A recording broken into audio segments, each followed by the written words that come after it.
we are going to use some of the stuff we've already learned how to do, but we didn't actually use it before. So we learned about second derivatives last topic. We're going to use them now. So when I have the function, that is just whatever the function is, right? Let's just pretend it looks like that. What is this? It's a cubic graph, okay? So this is what a cubic graph would look like. Yes, it's a function. Thank you very much. When I find the derivative, what am I finding?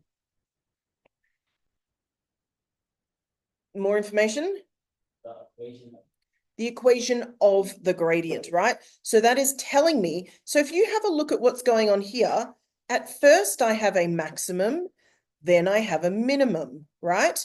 So if I am finding this, I am going to have two intercepts, right? These intercepts are actually the point at which the gradient either goes from positive to negative or negative to positive, right? These two intercepts represent these turning points, and the information they give us is about it's the changing nature of the gradient. The second derivative tells us what that change is. The second derivative tells us whether it goes from positive to negative or from negative to positive, okay? That's the whole point of it. So we've learned how to find it. Today, we're going to learn how to use it, all right? So let me just get rid of this, and I'll give you an example. It'll become much more obvious when I actually give you an example. Okay, so if we find the derivative, let's first just talk about what the answer is going to mean. So if the derivative is greater than 0, it means that the function is increasing. All right. What that means is that the gradient is positive. First. So if the derivative itself is greater than 0, what that means is that the gradient is increasing. What this also means is that if it's less than 0, it is decreasing, which means the gradient is negative. Okay, so we are going to do some examples of this, and you'll see exactly what I mean. I probably should have written that smaller so I have more space. Yeah, that's why you're finding different stationary points. So let's just deal with one to start with, and then I'll show you one with two. All right, so I'm going to change colors so it looks different. All right, so if I have f of x is going to be 2x squared minus 8x plus 10. I am being asked to find where the function is increasing.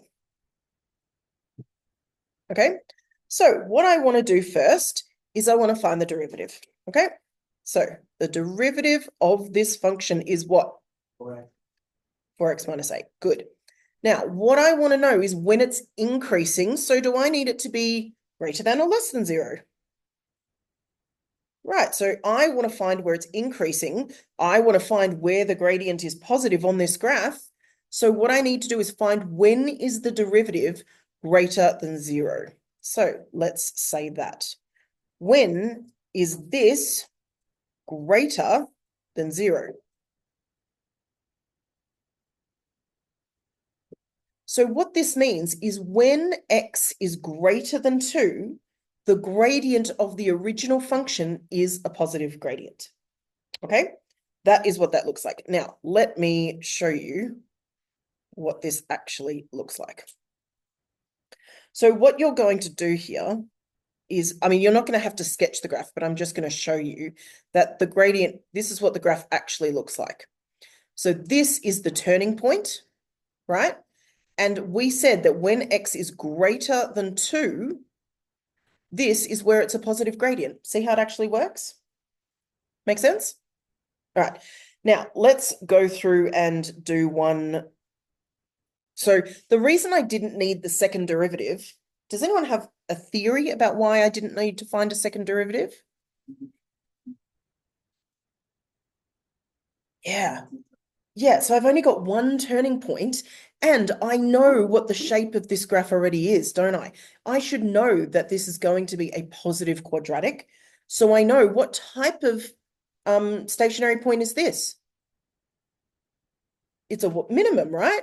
So I don't actually need to use the second derivative to tell me that it's a minimum turning point because I already know that. Now, that's not necessarily going to be true for all of the equations, so we need to prove it using a second derivative. So let's do that. Let's save this first. So for a second derivative, would it give you like ranges that are not close? Yeah, so well, not necessarily. Oh, it'll give you ranges though. So let's first of all have a look at some more things. So 2x cubed this time minus 2x squared. Okay, this time I want to find where it's decreasing, where m is well, no, not where m is decreasing. Where the function is decreasing, which means the gradient is negative. So I'm going to find my derivative, which is 6x squared minus 4x. Okay, so if I want it to be decreasing, I need this to be less than 0, right? This must be less than 0. How do I solve this? I could use the quadratic formula. I'm not going to. Take out my 2x as common factors. So I've got 3x minus 2. So then my x values are what? 0? 2/3. Okay. Now this is where it becomes slightly more annoying because there are two of them. These are the two x coordinates of my intercepts so okay, let me just draw that. Okay, I'm going to pick another color. So if I draw this, I have 0 and 2/3, let's say that that's 2/3. This is a positive quadratic, right? So I know that my graph is going to look like this. What do these 2 points represent in the original equation? Stationary points, right? This is a cubic. So actually, I have got this and this. Now, again, I can tell by looking at it what's going to be max and min, but let's actually look at this. So I want where the function is decreasing. So what I want is when I'm below the x-axis. So I need to be between these two values. You see what I'm doing? This is where the function is decreasing when x is a negative value, sorry, where the y value is negative between these 2 points. That is when, see this bit here, that's going to be when I have a negative gradient. So this is the section that talks about that. And so this is what it's going to look like. Actually, I don't need to prove it with this one, do I? Okay, I'm going to prove it with another one. All right, let's now do some proofing.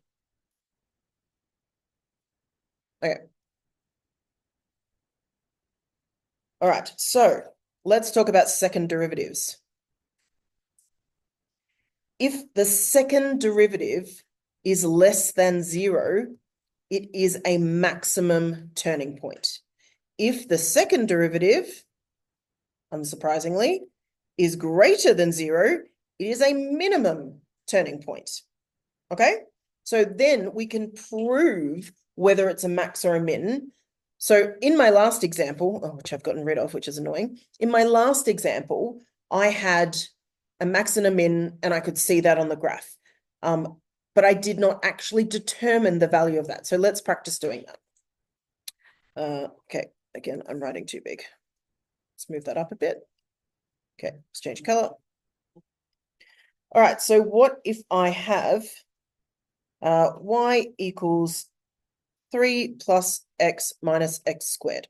All right, this is one of the questions from the book, but it's not one of the ones I assigned to you. So we will practice doing this.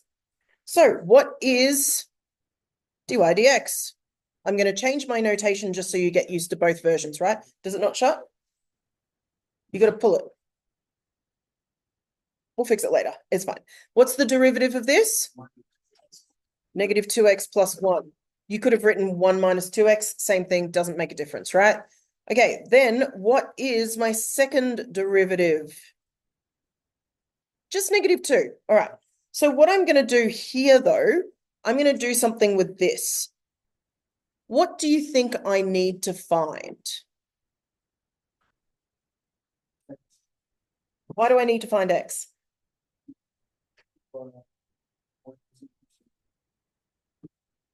What am I finding? If I find x, first of all, how do I find x?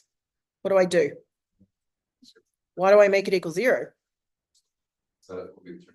Yeah, good, right. So when the derivative is 0, that's the turning point, right? So x is a half. This is the x coordinate of the turning point.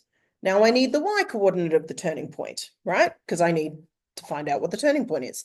So then I have 3 plus half minus half squared. What's that? 3 1/4. So then my turning point is half 3 1/4. All right, now we know, looking at this, what type of turning point is it going to be?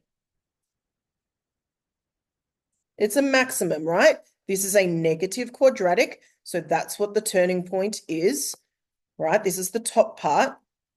But let's say that I need to prove that. So if I just said, change color.